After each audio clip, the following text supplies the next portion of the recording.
Hello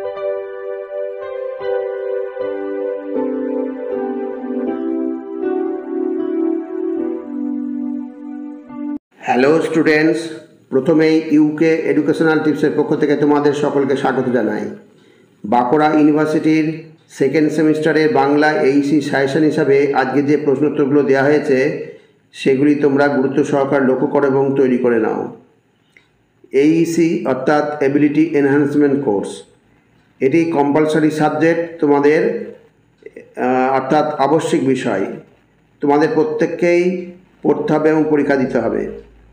Bangla সাহিত্যের সাধারণ ধারণার একক 1, প্রাচীন ও মধ্যযুগের বাংলা সাহিত্য থেকে যে প্রশ্নোত্তরগুলো দেওয়া হয়েছে সেগুলি প্রত্যেকটাই ভেরি ইম্পর্ট্যান্ট। অতএব তোমরা ভিডিওটির শুরু থেকে শেষ পর্যন্ত প্রত্যেকটা প্রশ্নোত্তর গুরুত্ব সহকারে লক্ষ্য করো এবং রেডি করে নাও। এগুলি তোমাদের আগামী সেমিস্টার পরীক্ষার জন্য বিশেষভাবে গুরুত্বপূর্ণ। প্রথম প্রশ্ন হচ্ছে, সই কে বা শুনাইল শ্যাম নাম। শীর্ষক পংক্তিযুক্ত পদটি কার রচনা? সই কে বা শুনাইল শ্যাম নাম পংক্তিযুক্ত পদটি চণ্ডীদাসের রচনা। নেক্সট 2 নম্বর প্রশ্ন হচ্ছে, সই কে বা শুনাইল শ্যাম নাম শীর্ষক পংক্তিযুক্ত পদটি বৈষ্ণব পদাবলীর কোন পর্যায়ের পদ? পদটি বৈষ্ণব পদাবলীর পূর্বরাগ পর্যায়ের পদ।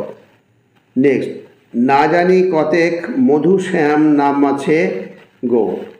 তার মানে কি, না জানি কতেক মধু শ্যাম নামে আছে গো, বদন ছাড়িতে নাহি পারে। শ্যাম নাম কার বদন ছাড়তে পারে না? শ্যাম নাম রাধার বদন ছাড়তে পারে না। নেক্সট, সই কে বা শুনাইল শ্যাম নাম পদটিতে কার পূর্বরাগ বর্ণিত হয়েছে? পদটিতে রাধার পূর্বরাগ বর্ণিত হয়েছে। পরবর্তী প্রশ্ন হচ্ছে, অঙ্গর পরশে কিবা হয়। অঙ্গর পরশে কিবা হয় পংক্তিটির বক্তাকে? পংক্তিটির বক্তা হলেন শ্রী রাধা। পরবর্তী প্রশ্ন হচ্ছে, পাশরিতে করি মনে পাশরা না যাই গো। পাশরিতে শব্দের অর্থ কী? পাশরিতে শব্দের অর্থ হচ্ছে ভুলতে। নেক্সট, পাশরিতে করি মনে পাশরা না যাই গো, কে কাকে পাশরিতে পারছেন না? এখানে শ্রীরাধা শ্রীকৃষ্ণকে ভুলতে পারছেন না। কে কাকে ভুলতে পারছেন না? পাশরিতে কথার অর্থ ভুলতে। শ্রীরাধা শ্রীকৃষ্ণকে ভুলতে পারছেন না। নেক্সট, ওরে নবমী নিশি না হইয় রে অবসান কার লেখা কোন পর্যায়ের পদ? তাহলে এই পদটা কার লেখা? কমলাকান্ত ভট্টাচার্যের লেখা। কোন পর্যায়ের পদ? বিজয়া পর্যায়ের পদ। নেক্সট, ওরে নবমী নিশি না হইয় রে অবসান, কে নবমী নিশিকে যেতে বারণ করছেন? এখানে মা মেনকা নবমী নিশিকে যেতে বারণ করছেন। পরবর্তী প্রশ্ন 10 নম্বর, শুনেছি দারুণ তুমি। তুমি বলতে কাকে বোঝানো হয়েছে? এখানে তুমি বলতে নবমী নিশিকে বোঝানো হয়েছে। পরবর্তী প্রশ্ন, শুনেছি দারুণ তুমি, দারুণ কথার অর্থ কী? দারুণ কথার অর্থ হলো ভীষণ বা কঠিন। প্রত্যেকটা প্রশ্ন ভেরি ইম্পর্টেন্ট। প্রত্যেকটা প্রশ্ন খুব গুরুত্ব সহকারে তোমরা দেখে যাবে। এইবার হচ্ছে, না রাখো সতের মান। না রাখো সতের মান, এখানে সৎ কথার অর্থ কী? সৎ কথার অর্থ হলো যে ছলচাতুরি জানে না। এবার নেক্সট 13 নম্বর, খলের প্রধান যত। খল কথাটির অর্থ কী? খল কথাটির অর্থ হচ্ছে ক্রূর, অর্থাৎ কপট, ক্রূর বা কপট। নেক্সট, আপনি হইয়ে হত বদরে পরেরই প্রাণ কোন অলঙ্কার প্রযুক্ত হয়েছে?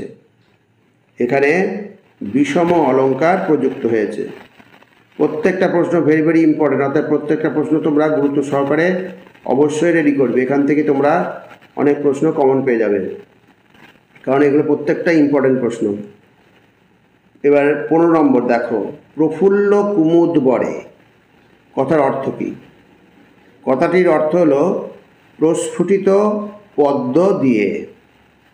নেক্সট, ওরে নবমী নিশি না হইয় রে অবসান কোন অলঙ্কার প্রযুক্ত হয়েছে? এখানে সমাসক্তি অলঙ্কার প্রযুক্ত হয়েছে। এবার পরবর্তী প্রশ্ন, কৃতাঞ্জলি হইয়ে তোমার চরণে কবির দান।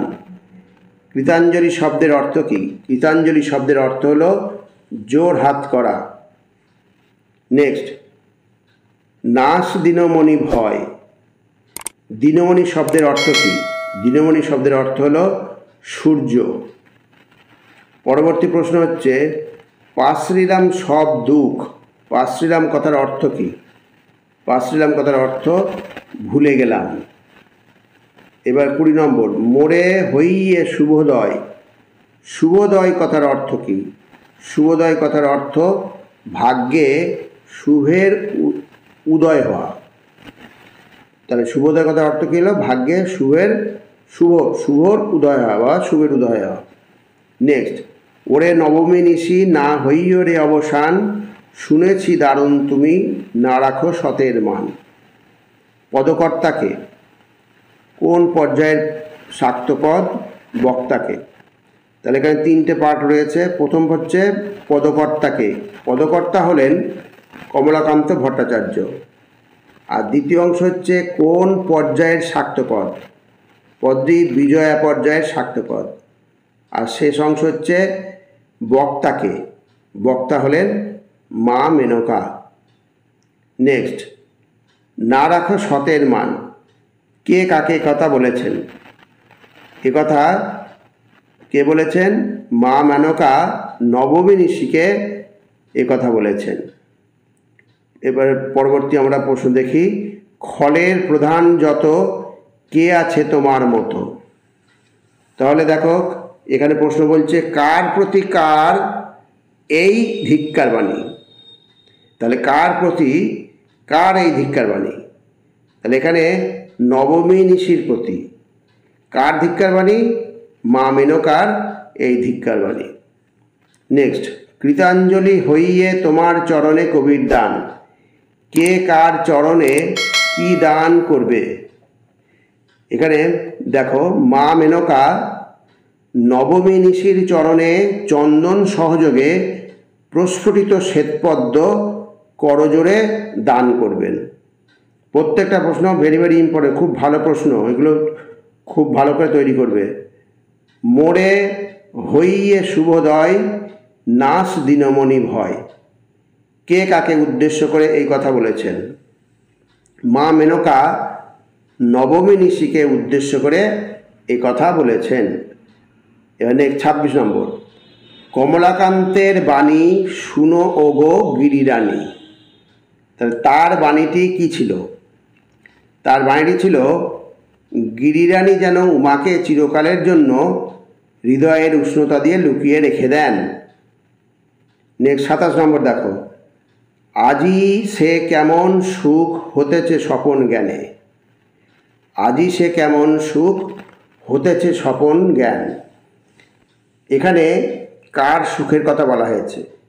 এখানে মা মেনকার সুখের কথা বলা হয়েছে। প্রত্যেকটা প্রশ্ন ভেরি ভেরি ইম্পর্টেন্ট, খুব ভালো করে তৈরি করবে। এটাই তোমাদের লাস্ট প্রশ্ন। কমলাকান্তের বাণী শুনো ওগো গিরিরানী। কমলাকান্ত কোথায় এই বাণী শুনিয়েছেন? কমলাকান্ত তাঁর এই বাণীটি শুনিয়েছেন বিজয়া পর্যায়ের ওরে নবমী নিশি না হইয় রে অবসান এই পদে তিনি শুনিয়েছেন। তাহলে কমলাকান্ত কোথায় বাণী শুনিয়েছেন?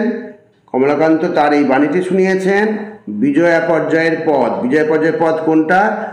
ওরে নবমী নিশি না হইয় রে অবসান। তাহলে স্টুডেন্টস, যে প্রশ্নগুলো উত্তরগুলো করে দেওয়া হলো, এগুলো প্রত্যেকটা বাছাই করা গুরুত্বপূর্ণ প্রশ্ন। এগুলো তোমরা অতি অবশ্যই তৈরি করবে। আর স্টুডেন্টস, এ প্রসঙ্গে বলি, তোমরা যারা এখনও এই চ্যানেলটিকে সাবস্ক্রাইব করোনি তারা সাবস্ক্রাইব করো, এই সাথে একটা লাইক দিও এবং তোমার ফ্রেন্ডসদের মধ্যে ভিডিওটি শেয়ার করো। তাহলে স্টুডেন্টস আজকে এখানেই শেষ করি। তোমরা সকলে ভালো থেকো, সুস্থ থেকো, সুস্থভাবে পরীক্ষার প্রস্তুতি নিও। Thank you very much.